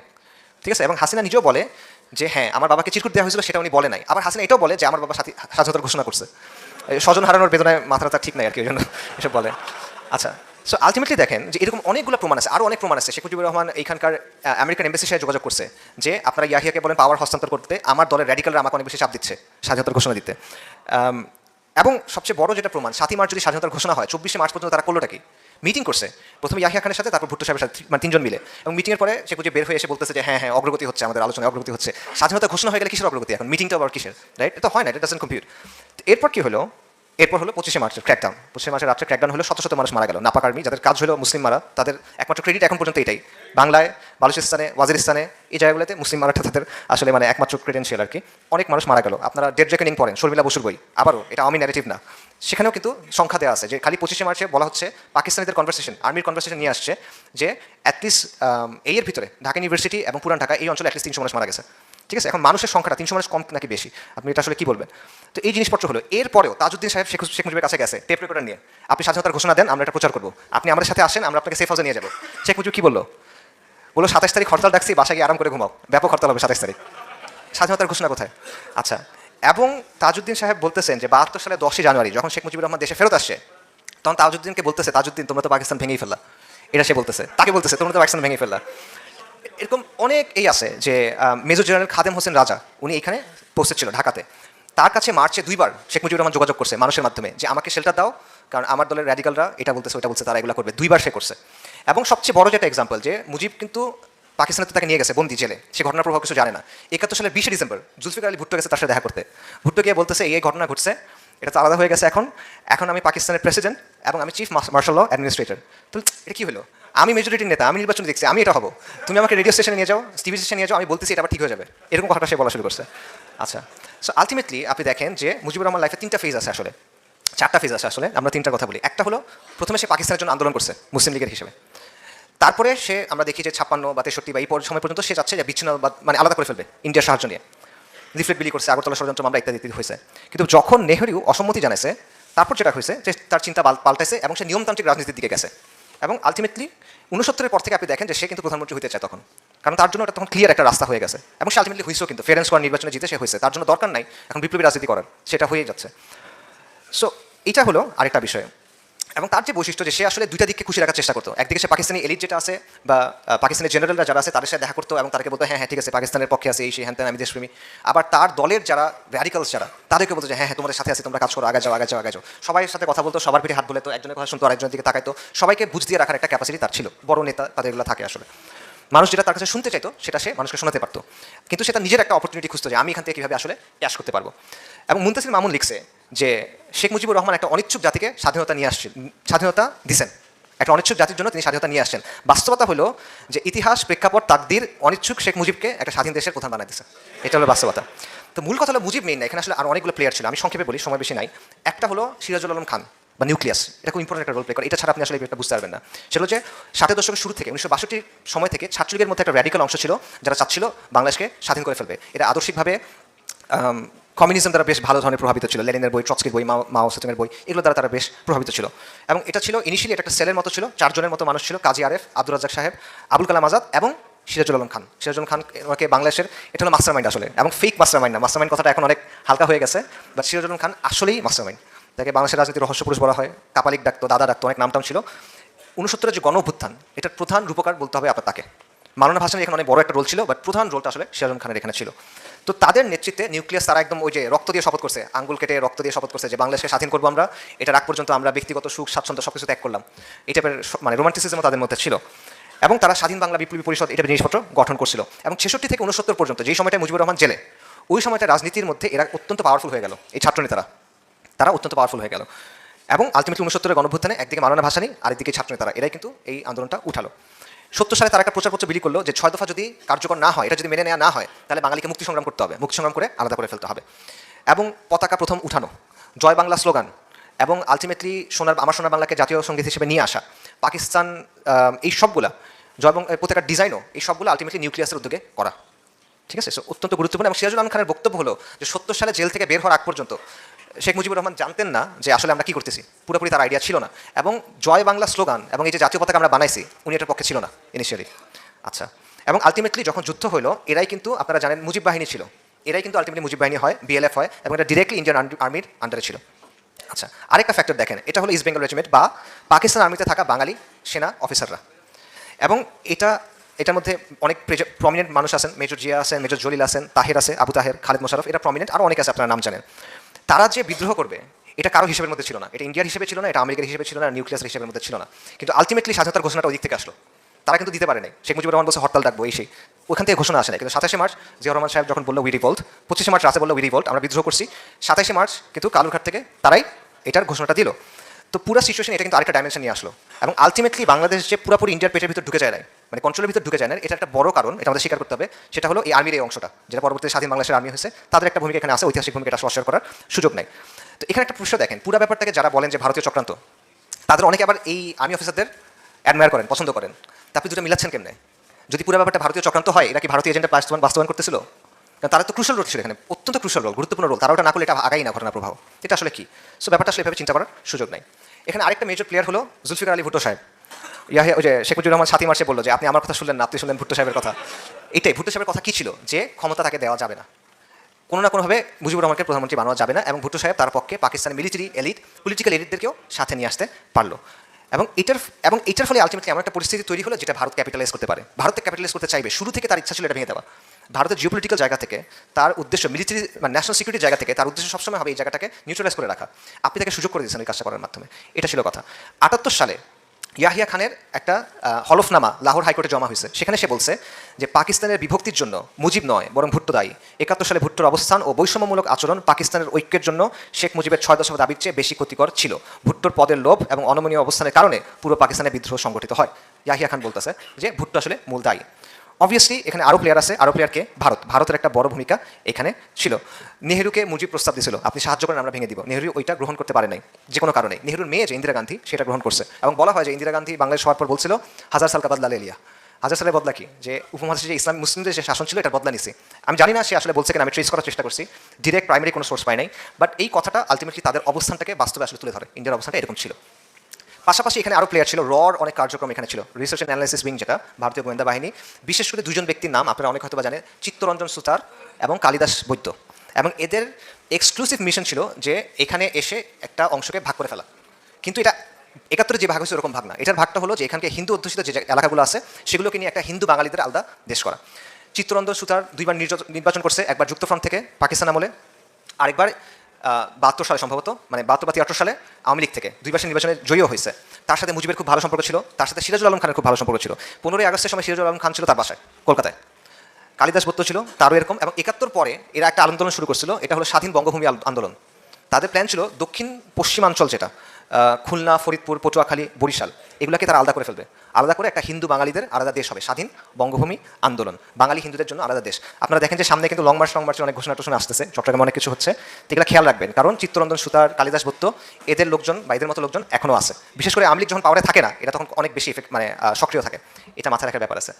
সো শেষের দিকে যদি আমরা যাই, সেটা হলো যে ৭১ কি কাঙ্ক্ষিত ছিল নাকি অনাকাঙ্ক্ষিত ছিল, এর একটা প্রশ্ন আসে। আমি বলবো ৭১ অবশ্যম্ভাবী ছিল, এটা ইনএভিটেবল হয়ে গেছিল, এই বাস্তবতাটা ইনএভিটেবল হয়ে গেছিল। এবং এটা মূলত হয়েছিল পাক আর্মি, নাপাক আর্মি এবং পাক এলিটদের জন্য, সেখানকার যে পলিটিক্যাল এলিট তাদের জন্য। আপনি একটা দেশ বানাচ্ছেন ইসলামের নামে, আপনি একটা দেশ বানাচ্ছেন মুসলিম পরিচয়ের নামে, কিন্তু সেখানে ইসলামের কিছু নাই, সেখানে মুসলিম পরিচয়ের কিছু। তো এই অসন্তোষটা তারা তৈরি করছে, এবং এটাকে কাজে লাগাইছে কে? ভারত। এটাকে কাজে লাগাইছে সিরাজুল আলম খানরা, এটাকে কাজে লাগাইছে র, এটসেট্রা এটসেট্রা। বাট তারা যদি এই কাজটা না করে, এই সিচুয়েশনটা এইভাবে তৈরি হয় না। ইসলামপন্থীদের ভূমিকার ব্যাপারে কিছু কথাবার্তা বলি, বিতর্কিত কথাবার্তা। সেটা হলো যে ইসলামপন্থীরা মোটা দাগে রাজনৈতিক ঐক্যের পক্ষে ছিল, যে পাকিস্তান অখণ্ড থাক এটার পক্ষে তারা ছিল। এটা আন্ডারস্ট্যান্ডেবল, আমি এটার জন্য তাদের দোষ দিই না। রাজনৈতিক একটা অবস্থান হইতেই পারে যে পাকিস্তান অখণ্ড থাক, এটা আমি চাই, ভারতের কররাজ্য না হোক, এটাই আমি চাই। কিন্তু সমস্যা কোন জায়গায়? সমস্যা হলো যে পাকিস্তান আর্মি তো ওয়ার ক্রাইম করছে, তারা তো যুদ্ধ অপরাধ করছে, এটা তো প্রমাণিত, এটা তাদের কমিশন দ্বারা প্রমাণিত। ৭১-এর পরে পাকিস্তানের বিচার বিভাগে তদন্ত হয়েছে, সেখানে তারা নিজেরা বলছে। এটা আপনারা দেখবেন ইমরান খান সাহেব, নওয়াজ শরীফ সাহেব, তারা কিন্তু এগুলো বলে, তারা নিজেরাই বলে যে আমরা এই কাজগুলো করছি, এটা মানে আওয়ামী লীগের কথা না, এটা বাস্তব কথা, তারা এটা করছে। তো এই কাজটা যখন হয়েছে তখন আপনার ভূমিকা কী হবে? আপনি রাজনৈতিক অবস্থানে সেটা ভিন্ন, সমস্যা নাই, কিন্তু যখন এই জিনিসটা হয়েছে এটা তো গোপনে হয় নাই, ম্যাসাকার, রেপ, গণকবর, এই জিনিসটা যখন হয়েছে তখন আপনার অবস্থানটা কী হবে, এটা আর কি প্রশ্নটা। এখানে একটা জিনিস ক্লিয়ার করার দরকার আছে, সেটা হলো আওয়ামী প্রোপাগান্ডা, আওয়ামী লীগ যে যুদ্ধাপরাধের বিচার করছে কোট আনকোট, এটার সাথে অ্যাকচুয়াল হিস্ট্রি তফাৎ করতে হবে। কারণ আওয়ামী লীগ যে যুদ্ধাপরাধের বিচার করছে এটা একটা ক্যাঙ্গারু কোর্ট ছিল, এটা একটা রাজনৈতিকভাবে মোটিভেটেড বিচার ছিল, এবং এটা বেসিক্যালি জুডিশিয়াল কিলিং ছিল। তারা বেসিক্যালি জামাত ইসলামের টপ লিডারশিপকে সরাই ফেলার জন্য এটা করছে, ইন্ডিয়ার হেল্প নিয়ে। এইটা আমাদের বয়ান না, এই জায়গা থেকে আমি কথা বলতেছি না, এবং এই অবস্থানটার পার্থক্যটা বোঝা জরুরি আছে। আমার পয়েন্টটা হলো, এবং এটাও আমরা বিশ্বাস করি না যে মনে করেন আবারও রাজাকার যারা ছিল সেখানে বিভিন্ন দলের লোক ছিল, নিজাম ইসলামী ছিল, মুসলিম লীগ এটসেট্রা, সেকুলার পার্টির লোকজন ছিল। কিন্তু আল বদর বা আল শামস যেগুলো ছিল, এগুলো গঠিত হয়েছিল পাকিস্তানি ছাত্র সংঘ, মানে ইসলামী ছাত্র শিবিরের যেটা ফোররানার তাদের দিয়ে। সো তারা রেপ করছে, লুট করছে, ডাকাতি করছে, এটা আসলে বিশ্বাস করা কঠিন। কারণ আলটিমেটলি তারা তো ইসলামী রাজনীতি করে, ইসলামী আদর্শ ধারণ করে। তা আমি আমার মুসলিম ভাই সম্পর্কে আমার বেসিক কিছু ধারণা আছে, সে গিয়ে রেপ করবে, লুট করবে, মানে এই জিনিসটা আসলে বাস্তবসম্মত না, এটা বিশ্বাসযোগ্য না। কাজেই মত পথের পার্থক্য থাকে, মানুষের মতো অবশ্যই থাকে, কিন্তু আপনার মুসলিম ভাইয়ের প্রতি বেসিক কিছু ইনসাফ আপনার করতে হবে আল ওয়ালা আল বারার জায়গা থেকে। আনফর্চুনেটলি এটা অন্য সাইড থেকে পাওয়া যায় না, যে সেকুলার, কুফার, মুশরিক, মুরতাদ, জিন্দিক, এদের যে ভাষা, এদের যে নীতি, সেটা দিয়ে তারা আমাদেরকে বিচার করে, সেটা তারা আমাদের উপর প্রচার করে। কিন্তু ওই লেভেলে আমরা নামতে পারবো না, আমাদেরকে আল ওয়ালা আল বারার জায়গা থেকে দেখতে হবে, আমাদেরকে শরিয়ার জায়গা থেকে দেখতে হবে, আমাদের ইনসাফ এবং আদল করতে হবে। কাজে এটা আসলে বিশ্বাসযোগ্য না যে তারা ওই সময় রেপ করছে, তারা ওই সময় লুট করছে, খুন করছে, এটা আমি একেবারেই বিশ্বাসযোগ্য মনে করতেছি না। কিন্তু সমস্যা কোন জায়গায়? সো এই জায়গাটা এটা বোঝা যায় সেকুলাররা যা বলে আর আমরা যা বলি দুটো গ্রাউন্ড এক না, দুটোকে একসাথে মেলানোর সুযোগ নেই, দুটো ডিফারেন্ট। কিন্তু আমার প্রশ্নটা কোন জায়গায় দেখেন, পাক আর্মি তো এটা করছে, আর আপনি পাক আর্মির সহযোগী রোল প্লে করছেন কিনা? আপনি আমাকে বলতে পারেন যে ভাই আমি তো কিছু করি নাই, আমার দ্বারা এগুলো কিছু হয় নাই, ফাইন, আপনার দ্বারা হয় নাই, 100% বিশ্বাস করলাম, কিন্তু ওরা যখন করছে তখন আপনি কী করছেন? আপনি উল্টা দিক থেকে চিন্তা করেন, মনে করেন ইন্ডিয়া ইনভাইট করলো, মনে করেন কমিউনিস্টদের কিছু দল তারা একটা স্বেচ্ছাসেবী দল বানালো, আল কাফিরুন, এখন মনে করেন তারা এদেরকে হেল্প করবে। এখন এরা আসলে কিছু করে নাই, এরা কাউকে মারে নাই, কাউকে আগুন দেয় নাই, কাউকে রেপ করে নাই, কিন্তু ইন্ডিয়ান বাহিনী এটা করছে, তারা কিছু করে নাই, তাদের উপর দায় পড়ে কি পড়ে না? একটা দায় পড়ে, এটা অস্বীকার করার সুযোগ নাই। আপনি কিছু না বললে, কিছু করেন নাই এটা বললে আসলে এটা হয় না। এখানে আপনি এটা জানলেন, আপনি সরে গেলেন না কেন, বাধা দিলেন না কেন? আচ্ছা আপনি বললেন যে ভাই বাধা দেওয়াটা সম্ভব না, এটা মানে অবাস্তব কথা বলতেছেন, ফাইন, বাধা দিয়েন না। আপনি এটা তো বলতে পারতেন যে ভাই এই জুলুম, এটা জুলুম হচ্ছে, এই জুলুমের সাথে আমি নাই, এই জিনিসটা আপনি বলতে পারেন, এটা শরিয়া অ্যালাউ করে না, আমি এটার সাথে থাকতে পারবো না, এটা আপনি বলতে পারতেন। আচ্ছা, সো দেখেন ৭১-এর ব্যাপারে জামাত ইসলামের যে অবস্থান, এটাকে আমি কোনো বড় সমস্যা মনে করি না। এটা রাজনৈতিক একটা অবস্থান থাকতেই পারে যে আমি অখণ্ড পাকিস্তান চাই, এটা অ্যাকচুয়ালি লজিক্যাল। কারণ তাদের যুক্তিটা কি, যে মুসলিমরা এক থাকা দরকার, বিভক্ত হলে মুসলিমরা দুর্বল হবে, এটা সে দ্বিমত করে কে? কেউ দ্বিমত করে না, মুসলিমরা একসাথে থাকা দরকার, বিভক্ত হলে মুসলিমরা দুর্বল হবে। বাংলাদেশ আলাদা হলে ভারতের কররাজ্য হয়ে যাবে, বাস্তব তো, আমরা তো দেখছি এটা, আমি জাতীয় সময়টা দেখছি, এটা তো বাস্তব, তাদের অ্যাসেসমেন্ট ভুল ছিল না। তো এই জায়গায় তাদের অবস্থান সঠিক ছিল, তারা সঠিক প্রমাণিত হয়েছে, তবে আংশিক সঠিক প্রমাণিত হয়েছে। কারণ কররাজ্য যেমন হয়েছে এরকম 75 সালের 15ই আগস্টও কিন্তু হয়েছে, 75 সালের 7ই নভেম্বরও কিন্তু হয়েছে, জুলাইও কিন্তু হয়েছে 2024-এর। ভারত কিন্তু ফুল কন্ট্রোলে কখনোই আসলে নিতে পারে নাই। সো এই জিনিসটাও হয়েছে। বাকি তাদের অবস্থানটা এই জায়গায় একেবারে ইলজিক্যাল, ইরেশনাল এমন কিছু আমি মনে করি না। সমস্যা ওই জায়গায় যে জুলুমটা যখন হইলো, এই সময় তো আপনি সরে যান নাই, বাধা না দেন ভাই, সরে তো যেতে পারতেন, এই জিনিসটা। এবং দ্বিতীয়ত মানুষের পালস বোঝা, ইতিহাসের গতিপথ বোঝা, এই জায়গাটা একটা ভুল হয়েছে। এই জিনিসটা একটা ভুল হয়েছে। এবং এটা শুধুমাত্র তাদের না, যেটা আমি বললাম যে সামগ্রিকভাবে ইসলামী ঘরানার অবস্থান ছিল যে পাকিস্তানের এর পক্ষে, অখণ্ডতার পক্ষে। তারা ওই বিষয়টা বুঝতে ব্যর্থ হয়েছেন যে জনমত, জনগণের অবস্থান কোন জায়গায় চলে গেছে, বিশেষ করে 25শে মার্চের পর, বিশেষ করে 25শে মার্চের পর। এর আগ পর্যন্ত আপনি নাও যদি বুঝেন। আচ্ছা, এবং এটার ফলে যেটা হয়েছে যে 71-এর পরে বাংলাদেশে যে কালচারাল হেজেমনি গড়ে উঠছে এবং বাংলাদেশে ইসলামকে, বিশেষ করে ইসলামী রাজনীতিকে যেভাবে দেখা হয়েছে, সেটাকে এটা প্রভাবিত করছে। 71-এর ওই ভূমিকা এখানে ইসলামের যে দাওয়া বা আন্দোলন, এটাকে অত্যন্ত নেগেটিভভাবে প্রভাবিত করছে। এটা আপনি স্বীকার করেন বা না করেন, এটা বাস্তবতা অস্বীকার করেন, মানে এটা আসলে দিনের আলোর মতো একটা বিষয়। ঠিক আছে? আচ্ছা, তো কিছু ক্ল্যারিফিকেশন করি। 71 কোনো মতাদর্শিক যুদ্ধ ছিল না, এটা দ্বিজাতি তত্ত্বের একটা রিজেকশন না, এটা ইসলামের কোনো রিজেকশন না, এটা সেকুলার মুজিববাদের আদর্শে মানে উদ্বুদ্ধ হয়ে মানুষ যুদ্ধ করছে, ব্যাপারটা এটা না। এটা একটা ওয়ার অফ সেলফ প্রিজার্ভেশন, এটা একটা আত্মরক্ষার জন্য ওয়ার। তারা ক্র্যাকডাউন করছে, তারা এসে মারতেছে, আপনি বাধ্য হয়ে তখন এই করছেন। আপনার আগে থেকে একটা রাগ আছে, আপনার একটা জিদ আছে, আপনার সাথে বৈষম্য করতেছে, আপনাকে আধা হিন্দু বলতেছে, এই সে বলতেছে, এগুলোর কারণে পাকিস্তান আর্মি ফুল অপশন ছিল এটা বন্ধ রাখার। তারা ক্র্যাকডাউন না করতো, তার ক্ষমতা হস্তান্তর করতো, নানা অপশন তাদের হাতে ছিল, বা এর আগে অপশন ছিল। যদি আপনি বলেন যে না পরবর্তীতে কিছু হইতোই, স্টিল তাদের আগে অপশন ছিল, 60s-এর সময় অপশন ছিল, 50s-এর সময় অপশন ছিল, তারা এগুলো চেষ্টা করে নাই। এই যে মাহমুদুর রহমান সাহেব যেটা বলতেছেন, তাজ হাসমি যেটা বলতেছেন, যে তাদের ওই গুডউইলটাও ছিল না যে আমি এটা সলভ করার চেষ্টা করি। এই কারণে এটা আসলে আপনার বলার কোনো সুযোগ নাই যে সাধারণ মানুষ আদর্শিক কারণে পাকিস্তান থেকে আলাদা হয়ে গেছে। এটা তারা আত্মরক্ষার কারণে এটা হইতে হয়েছে, আর কোনো কিছু না, জুলুমের কারণে, আত্মরক্ষার কারণে। পাশাপাশি আরেকটা প্রশ্ন যে পাকিস্তান যে ভেঙে গেল, এটা কি ইসলামের ব্যর্থতা কিনা? না, কখনো না। এটা ইসলামের কোনোদিনও ব্যর্থতা না, এটা মুসলিম পরিচয়ের ব্যর্থতা না, এটা হলো পাকিস্তানের ব্যর্থতা। পাকিস্তান নামক যে রাজনৈতিক প্রকল্পটা ছিল, এটা সেটার ব্যর্থতা। ইসলামকে বাদ দিয়ে, ইসলামের শিক্ষা বাদ দিয়ে, ইসলামের মূলনীতি বাদ দিয়ে, ইসলামের শরিয়া বাদ দিয়ে আপনি কি মুসলিম পরিচয় রাখবেন? পাকিস্তান এই কাজটা করার চেষ্টা করছে এবং তার ফলে এটা টিকে নাই। ইসলামের শিক্ষা কি? কুরাইশদের এলিট মুসাব ইবনে উমাইর রাদিয়াল্লাহু আনহু আর বিলাল ইবনে রাবাহ, হাবশি একজন গোলাম যিনি মুক্ত হয়েছেন, একসাথে ভাই। সালমান আল ফারিসি, সুহাইব আর রুমি, একসাথে ভাই। আউস এবং খাজরাজ মারামারি করতেছিল, গলায় গলায়, মানে একদম গলায় তলা ধরে রাখা অবস্থা, তারা ভাই হয়ে গেছে। আনসার এবং মুহাজির, তারা ভাই হয়ে গেছে। ইসলামে শত শত হাজার বছর ধরে বিভিন্ন জাতিগোষ্ঠীর মানুষ একসাথে থাকছে। ইসলাম তো এখানে ফল কখনো ফেল করে নাই। এটা পাকিস্তান প্রকল্পের ফেলিয়ার, এটা ইসলামের ফেলিয়ার না। ইসলাম নানা জাতিগোষ্ঠী, নানা ভাষাভাষী মানুষকে এক করছে, সমৃদ্ধি এবং বিস্তৃতি নিয়ে আসছে, এবং এটা কোনো তাত্ত্বিক কথা না, এটা বাস্তব প্রমাণ সহ কথা। ইতিহাস খুলে দেখেন, অনেক প্রমাণ আপনারা এখানে পাবেন। কিন্তু যখন এগুলো সরায় বাঙালি, পাশতুন, বালুচ, এই সেই হ্যানত্যানের দিকে আপনি ফোকাস করছেন, আপনি বৈষম্য করছেন জাহিলিয়াতের জায়গা থেকে, তখন জিনিসটা ঠিক নাই। তো উপসংহার যদি বলি, 71-এর ঘটনার পেছনে অনেকগুলো ফ্যাক্টর ছিল। একটা ফ্যাক্টর হলো পাক এলিট বা পাক আর্মি, রাজনীতিবিদ, ভূ রাজনৈতিক ব্যাপার ছিল। রাশিয়া এবং ইন্ডিয়া চাচ্ছিল এটা ভেঙে ফেলতে। পশ্চিম পাকিস্তানের এস্টাবলিশমেন্ট যেটা, তাদের এই অবজ্ঞা, তাচ্ছিল, এই ব্যাপারগুলো ছিল। পাশাপাশি কট্টরপন্থী র্যাডিক্যাল যারা ছিল, সিরাজুল আলম খান এটসেট্রা, এরা ছিল। মুজিবের একটা ভূমিকা ছিল, ইন্দিরা গান্ধীরও একটা বড় ভূমিকা ছিল। ইন্দিরা গান্ধী এখানে ক্রুশাল একটা রোল প্লে করছে। বর্তমানে বাস্তবতা কি? যেই পাকিস্তান আর্মি সেদিন বাংলাদেশিদের হত্যা করছিল বা বাঙালি মুসলিমদের হত্যা করছিল, সেটা এখনও পাকিস্তানের মুসলিমদের হত্যা করতেছে ওয়াজিরিস্তানে, খাইবার পাখতুনখোয়াতে। আর যারা ওই দিন বলছিল যে আমরা ভারতের বন্ধু হয়ে তোমাদের জান, মাল, সম্পদ, সম্মান সুরক্ষা করবো, এতদিন আমরা দেখছি তারা কি করছে আমাদের সাথে। আমাদেরকে আয়না ঘরে ঢুকেছে, আমাদেরকে গুম করছে, খুন করছে, চোখ উঠায় ফেলছে, মারতে মারতে পিটায় মেরে ফেলছে এতদিন, তাই না? তারা আপনার জান, মাল, সম্মান রক্ষা করার কথা বলছে, তারাই তো ক্ষমতায় ছিল, তারা এতদিন এই জিনিসটা করছে। এবং পাকিস্তানের অবস্থা কি? যে আজকে তার আপনি লা ইলাহা ইল্লাল্লাহর কথা বলে বলছেন শরিয়ত আছে সেখানে? শরিয়ত নাই। ইনসাফ আছে, আদল আছে সেখানে? নাই ওখানে। তাদের সবচেয়ে বড় বড় মিলিটারি মানে ভিক্টরিগুলো কি? তারা কোন মানুষকে সবচেয়ে বেশি মারছে? হিসাব করে দেখেন, মুসলিমদেরকে মারছে সবচেয়ে বেশি। আর বাংলাদেশের অবস্থাটা কি? নবী সাল্লাল্লাহু আলাইহি ওয়াসাল্লামকে নিয়ে যখন প্রচণ্ড ধরনের অবমাননা হয়েছে, সেটা নিয়ে আপনি কথা বলতে গেছেন, রাষ্ট্র শক্তি দিয়ে আপনাকে ক্র্যাকডাউন করে হত্যা করা হয়েছে, মিডিয়াতে সেটা ব্ল্যাক আউট করা হয়েছে, আপনাকে তারপর অপরাধী বানানো হয়েছে যে তুমি হলো তাণ্ডবকারী। এটা হলো বাস্তবতা। তো দেখেন, পাকিস্তান এবং বাংলাদেশ আলটিমেটলি দুটাই ফেইল করছে এই জায়গায়। যে এই উপমহাদেশে মানুষ চাচ্ছিল কি? লা ইলাহা ইল্লাল্লাহ। পাকিস্তান এটা দিয়ে তো হয়েছে, ইসলাম দিয়ে চাইছে, তারা আল্লাহর গোলামি চাইছিল। আমরা গোলামি পাইছি কার? একবার ইন্ডিয়ার, একবার আমেরিকার গোলামি পাইছি আমরা। তো আসলে মানে আমরা লা ইলাহা ইল্লাল্লাহ পাইছি নাকি আমরা মানুষের তন্ত্রমন্ত্র পাইলাম?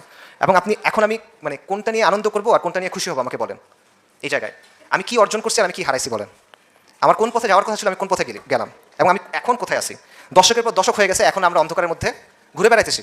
এটা হলো বাস্তবতা। এবং এটার মূল কারণটা হলো আল্লাহর আইন এবং গায়রুল্লাহর আইন।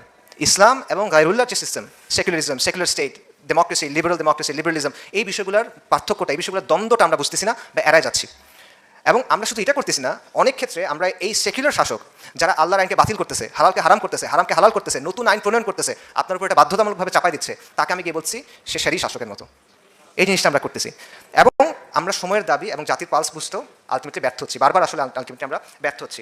যেই কারণে অনেক সময় ইসলামী দাওয়া যেটা, ইসলামী আন্দোলন যেটা এটা ব্যাহত হচ্ছে। এবং সবচেয়ে বড় কথা হলো যে ইসলাম এবং সেকুলারিজমের যে দ্বন্দ্ব, যেটা মূল সংঘাত আসলে, এই বিষয়টা আমরা ধরতে পারতেছি না। এবং যতদিন আমরা এটা ধরতে পারবো না ততদিন আমরা বিভিন্ন গোলকধাঁধায় ঘুরতে থাকবো। যদি আপনি সরল পথ থেকে সরে যান তাহলে বাকি কি থাকে? বিচ্যুতি। সরল পথ থেকে সরা, সিরাতুল মুসলিম থেকে সরার পরে থাকে বিচ্যুতি, আর কিছু না। আমরা বাস্তববাদী হওয়া, প্র্যাগম্যাটিজমের কথা বলে অনেক কিছু গ্রহণ করতেছি, এবং এটার ফলে আমরা দেখতেছি যে স্বল্প মেয়াদে, শর্ট রানে আমাদের কিছু গেইন আছে, বাট লং রানে এটা আমাদের ক্ষতি ছাড়া আর কিছু দিচ্ছে না। পাকিস্তানের চিন্তাটা কোথেকে আসছিল? সৈয়দ আহমেদ শাহিদ রাহিমাহুল্লাহ, শাহ ইসমাইল শাহিদ রাহিমাহুল্লাহ, তাদের একটা চিন্তা ছিল যে ভারতবর্ষের, হিন্দুস্তানের মুসলিমদের একটা ইসলামী ইমারা লাগবে, তারা শরিয়ার আন্ডারে থাকবে। এই চিন্তাটা স্যার সৈয়দ আহমেদ আলিগড়ের বিশ্ববিদ্যালয় আর মুসলিম লীগের হাত ধরে কি হলো? Liberal Democratic secular Pakistan. আপনি ইসলাম ফালাই দিয়ে মুসলিম জাতীয়তাবাদ করছেন, যেটার মধ্যে রুহটা নাই, ইসলামী সেটার মধ্যে নাই। সেটা রেজাল্ট হলো যে আজকে এই অবস্থা। আর এটা রিয়াকশনে আমরা কি করলাম? এটা রিয়াকশনে আমরা গিয়ে ধরলাম বাঙালি জাতীয়তাবাদ। যেই বাঙালি জাতীয়তাবাদ বারবার কি করে? আওয়ামী জাহিলিয়াতকে নিয়ে আসে, যে আওয়ামী জাতীয়তাবাদ বারবার আমাদেরকে ভারতের করদ রাজ্য বানানোর চেষ্টা করে। এটা আর কি অবস্থা। এবং এই দুষ্ট চক্র, এবং আমরা একবার বলছি ইসলাম, যেই জায়গায় আমাদের যাওয়ার কথা, আবার প্র্যাগম্যাটিজমের কথা বলতে গিয়ে আমরা বলছি না, ইসলাম না, লিবারাল ডেমোক্রেসি, সিভিল ডেমোক্রেটিক ইসলাম, ওয়েলফেয়ার স্টেট, এই ধরনের নানা কথাবার্তা আমরা বলে বেড়াচ্ছি। এইভাবে বারবার প্র্যাগম্যাটিজমের কথা বলে, বারবার প্র্যাকটিক্যাল হওয়ার কথা বলে আমরা মূল জায়গা থেকে সরে যাচ্ছি, এবং শর্ট টার্মে আমরা মনে করতেছি আমরা গেইন করতেছি, লং টার্মে আমাদের চেয়ে বড় লুজার আসলে আর কেউ নাই। এবং এই দুষ্ট চক্র থেকে যদি আপনি বের হতে চান, তাহলে আলটিমেটলি আমাদের ইসলামের দিকে ফিরে যেতে হবে, পরিপূর্ণভাবে ইসলামের পথের দিকে ফিরে যেতে হবে, নামে না, বাস্তবে পরিপূর্ণভাবে আপনার ইসলামের দিকে ফেরত যেতে হবে। পূর্ণাঙ্গ দিন হিসেবে ইসলামের শাশ্বত যে নীতি, ইসলামের চিরন্তন যে ব্যবস্থা, সেটাকে গ্রহণ করতে হবে। তাই আসেন আমরা শপথ করি যে কোনো ক্ষণস্থায়ী মতবাদ না, মানুষের বাঁচানো কোনো তন্ত্রমন্ত্র না, আমাদের যাইতে হবে ইসলামের চিরন্তন যে সিস্টেম আছে সেটার দিকে, ইসলামের শরিয়ার দিকে। এবং তাহলেই আমরা এই দুষ্ট চক্র থেকে মুক্তি পাবো, তাহলেই আমরা আমাদের কমের অস্তিত্ব, নিরাপত্তা এবং ধারাবাহিকতা রক্ষা করতে পারবো। এটার জন্য সময় লাগবে, এটা আগামীকাল হয়ে যাবে না, এটার জন্য সময় লাগবে। সময় লাগুক, কষ্ট করেন, কুরবানি করেন, শহীদ হন, সমস্যা কি? আল্লাহ তো আপনাকে বলছেন সাফল্যের কথা। এই জিনিসটা আমাদের চিন্তা করতে হবে। এটাই আমাদের পথ এবং এটাই আমাদের আহ্বান। আগুনের ফুলকিরা এসো জড়ো হই, দাবানল জ্বালবার মন্ত্রে, বজ্রের আক্রোশে আঘাত হানি মানুষের মন গড়া তন্ত্রে। আগুনের ফুলকি হয়ে ওঠেন। ওয়া আখিরু দাওয়ানা আলহামদুলিল্লাহি রাব্বিল আলামিন।